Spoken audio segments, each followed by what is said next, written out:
What?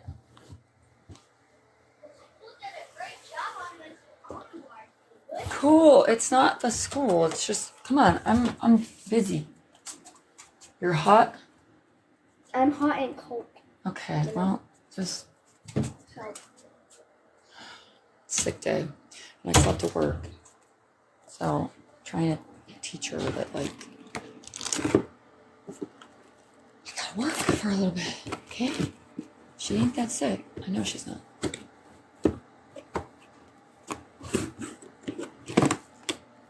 I'm fine. I just want to fucking work.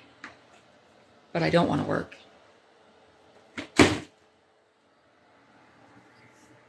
So I'm like not working by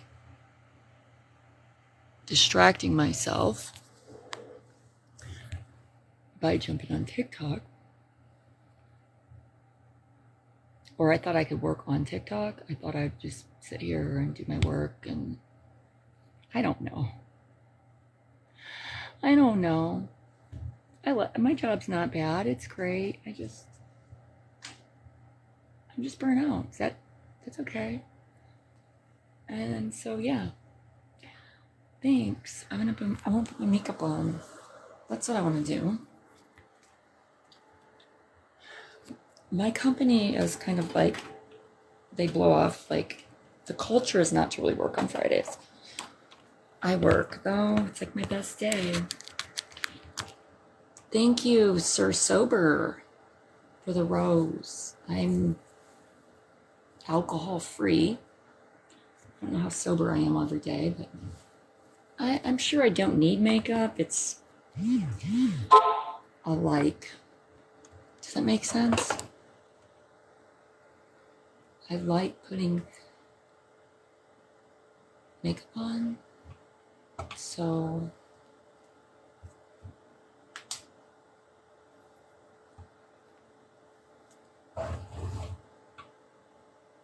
my favorite drink, I'm super into coffee. I like very strong espresso drinks. So I make them at home too. I don't know if you were saying alcohol. I can't drink alcohol because, oh, I got a pimple right here too. Fun times. My favorite food, yeah, whatever. I need to change is what I need to do. This is sloppy. This is sloppy. My favorite food is a bacon cheeseburger. If I had to pick one thing that when you're like starving just really does it for you, right? I don't know. That's just me.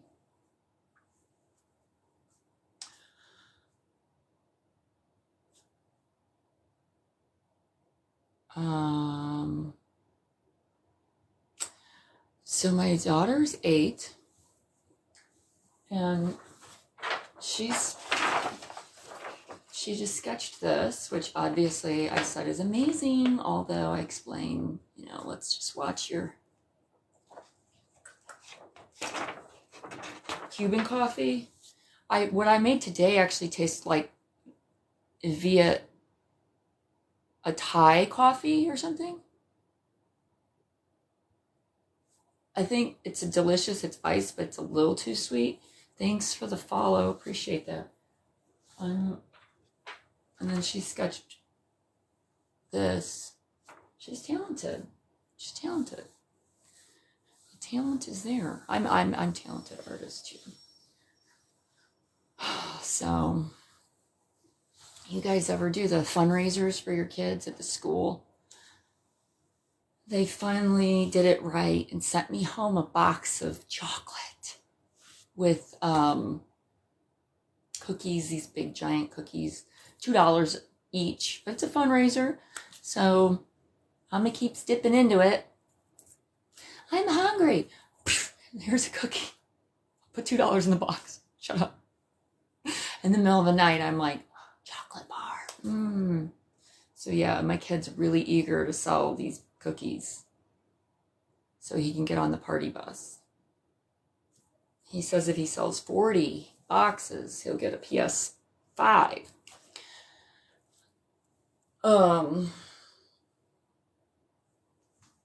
Let's do something with this hair and makeup and outfit.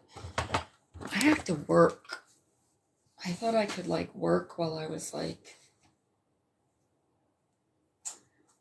hanging out on here, but it doesn't really work like that. So give me a second. I was very talented artist when I was a little kid too. It runs in the family. My mom was artistic. So I was really glad that she got the artistic gene. That was cool. And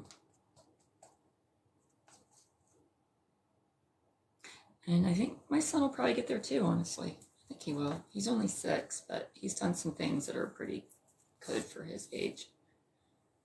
We'll see. Time will tell.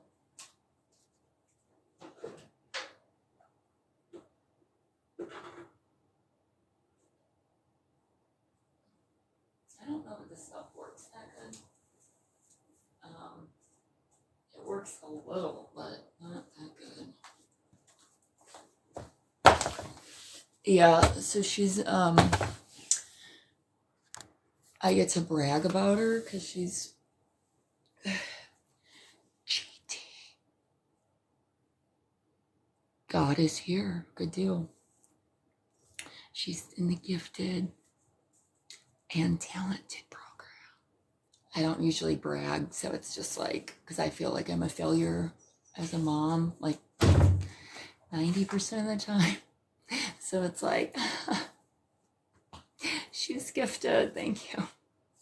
Thank you. I give myself credit for that. All that breast milk, right? Makes a difference. And keeping the babies in there longer. They've done studies. They are smarter when they stay in there longer. And big babies. I had a 9-pound, 1-ounce baby. How are you doing in Ukraine?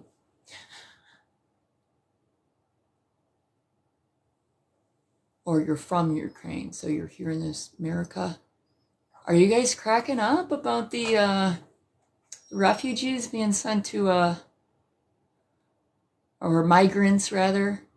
Let's just call it what it is. They're illegal immigrants. 50 of them sent to what's it called? Maria's Vineyard or something? Martha's Vineyard, yeah. Where Obama has a $12 million vacation home. They have a sign. I'm cracking up about this. If you're not, scroll. Because it's funny. Because a lot of people are like, oh, it's what Jesus would do is take care of people. Yes, Jesus would take care of people, sure. But there's a problem at the border here in Texas.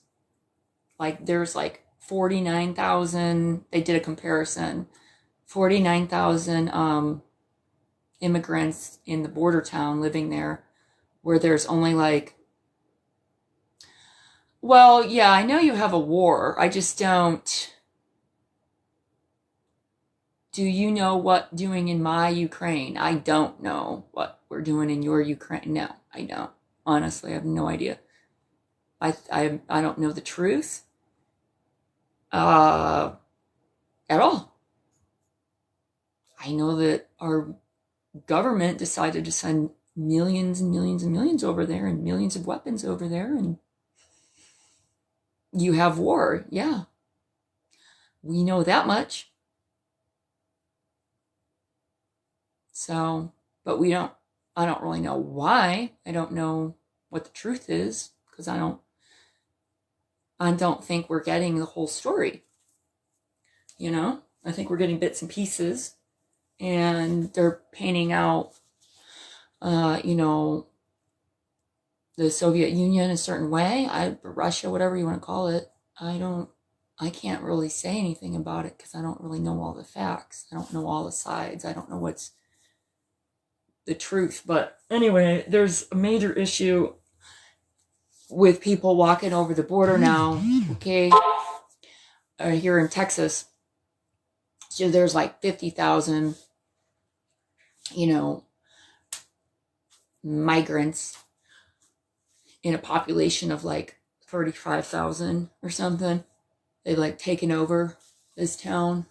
And so the Texas government is like, we are not is it called sovereign?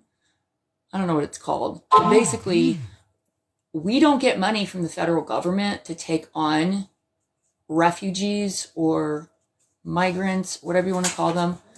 People that just walk over and say asylum. Hey, this state doesn't, they're not taking money from the government to set these people up. There's cities, Chicago, New York, DC, right? Massachusetts, Maria. These places have basically said, we are going to take on these people. We are going to get this federal money to care for these people.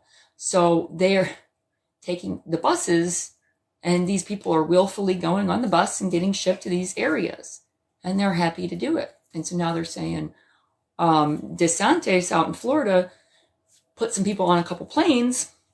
Same thing Biden was doing in the middle of the night at 2 a.m., these overnight flights to get all these people to these places.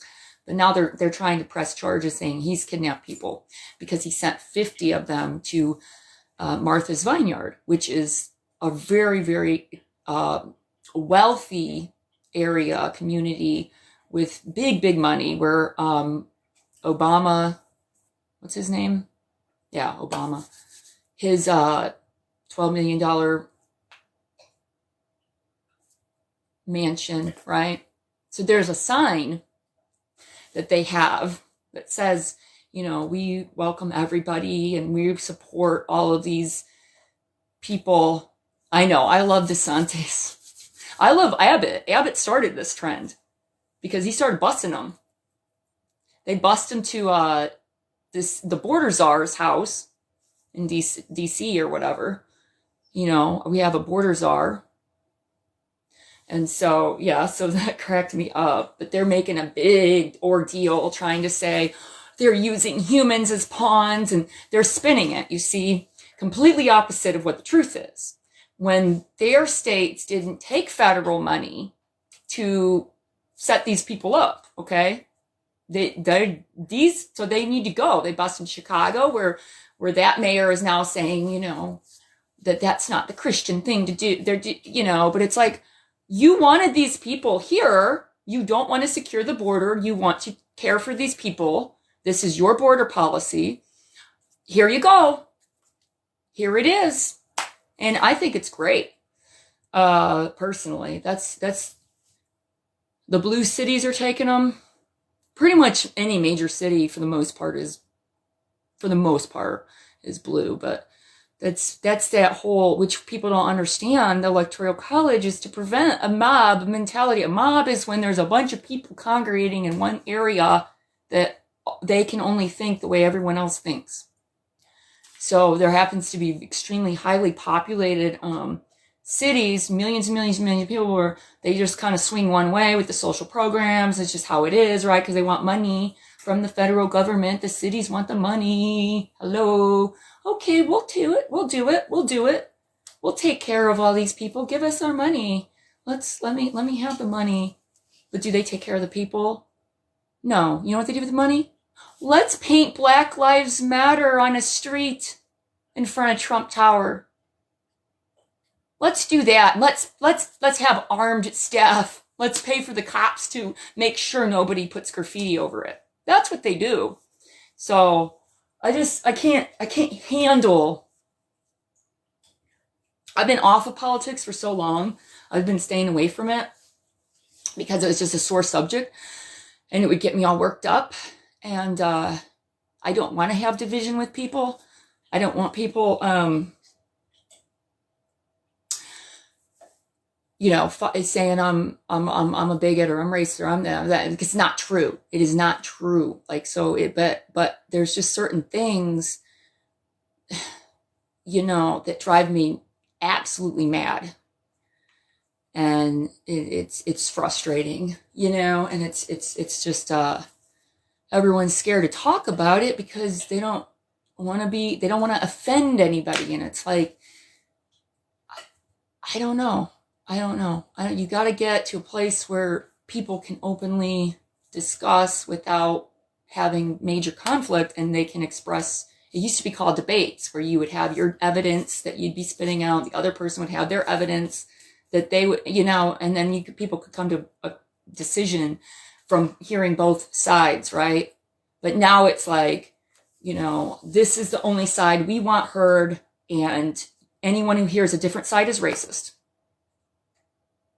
It's gotten ridiculous.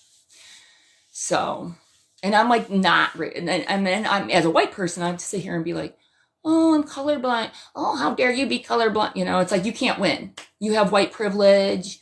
It's just, but the thing about it, like from my background, is like, I lived where I was majority was black people I was the minority when I was a teenager for several years, okay? Because I was removed from my mom's place became a ward of the state and moved in with a group home where all these other kids that like lived in the projects, the inner city, the hood, they were in gangs. They had like parents, mama, dad, whatever, no dad in the home, right? Mom's on drugs. Mom's dealing drugs. Mom, like they were in that kind of rough environment to the point where they had to be taken away from their family of origin, okay? And I had a screwed up childhood where no dad was in the house, on food stamps. I didn't live like in a bad neighborhood, but I had similar circumstances. And my mom was, mentally ill, abusive, neglectful. Well, yeah, we will be the minority, but at the end of the day, it's like, to me, it doesn't really matter. The whole concept of the skin color is just absurd because it's just cultural. It's just cultural, right? It's where you grew up, how you grew up, where your morals are at. So it's not, a skin color does not dictate the heart of the person. So, oh, wow. But true. Yeah. There will be more, people mixing, right? Of all different nationalities. Okay. So there's going to be some little darker complected people because there's white people getting with Indian people. There's black, Hispanic. They're all just mixing together. But I mean, we're all people, and I think when I grew up in that environment, when I lived with people that were from this type of environment, the culture, I got a little bit ghetto, let's just say, right? Because that's what I was around. So I'm a little ghetto. I don't mind it though. I'm extremely intelligent, but sometimes I come off like trailer trash or I don't know. Nothing against anyone in a trailer, because I've like got this weird mix of like I went to college, but I was also lived in the ghetto for a few years with these types of people. You know what I'm saying? But they became my family, and I have nothing but love, right, for them. Okay, so that's where my heart's at, and so I get so frustrated when somebody who's not had my experience, who's white, who's liberal, who's like, you have white privilege and you are racist because you don't understand that, when they try to lecture me, when these people grew up like in a mansion, right? With these social justice warrior parents, professors at the colleges, being spoon-fed all this shit and basically having everything handed down to them to the point where they think that communism is great. And communism probably is great if it really worked. If everybody really did their fair share, right? And each person had a job that they were good at, that they did, and everybody got assigned, okay, here's your food, right? Here's your money for this, here's your money for that. But it doesn't, the problem is just, it doesn't work. People they have a different drive, okay? People have a different goal. People have a different idea of what they want in life. And so it goes back to the, 80-20 rule in sales. 20% of your sales force sells 80% of the business. That's how it is. There are just certain people, and I'm one of them, that are just hardwired with some kind of drive to and competitiveness, right? And they have it, and they just want to fight to the top. Okay. So you can't take people, we are not equal. Everybody's equal in the sense that we're all humans and deserve respect. But some people are going to do more than others, right? And some people are going to just desire to have more than others. But it's like the people that don't desire much and don't want to do much are the ones that are like, everybody should just be equal. The people with drive and determination and goals that are overcoming, like myself, I had to climb out of that. I had to get off of welfare. That was not easy. It was not easy. I had horrible mental problems, okay? Substance abuse problems my whole life because of how I grew up and the trauma and all of that. But I did not get enabled. I didn't have parents I didn't have anybody to lean, you know what I'm saying? Hi from Greece. So it was like, I was kind of forced, right? Once I had kids too, it was like, that was my drive. Like, okay, well now I've got 2 kids to take care of. So it threw me into this like flight or fight, right? Or freeze.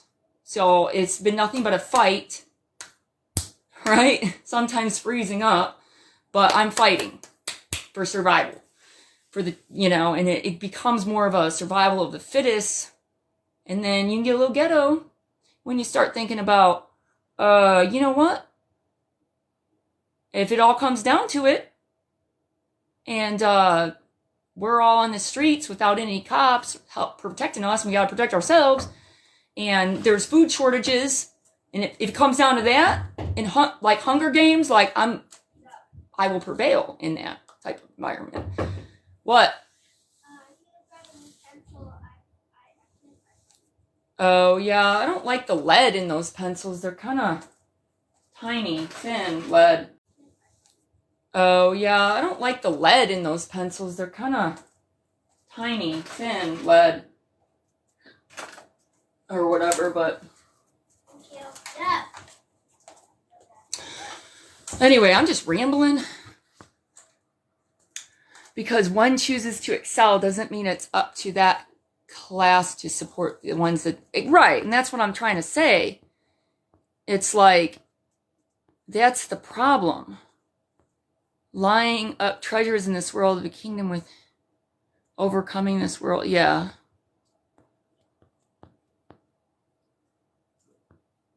Internal, well, yeah. He gives those, yeah, okay. Gives more to those who believe they... Right. If money is no longer had value, would you lose your drive? I have money that I could make. I have sales pending. All I got to do is type in a couple of things and I'm here because I have bad ADHD and there's no dopamine there. That I am not driven by money. I did my taxes. Thanks for the reminder. But that's the problem. Money's not my motivator. Once you have a certain amount, it's like, it doesn't give me the drive it once did. Appreciate that, Kevin. But now I gotta get off of here because my friend's back. And he's holding me accountable because I'm not working. And I'm like, oh, I'm gonna work. And then I'm on here. I'll see you next time.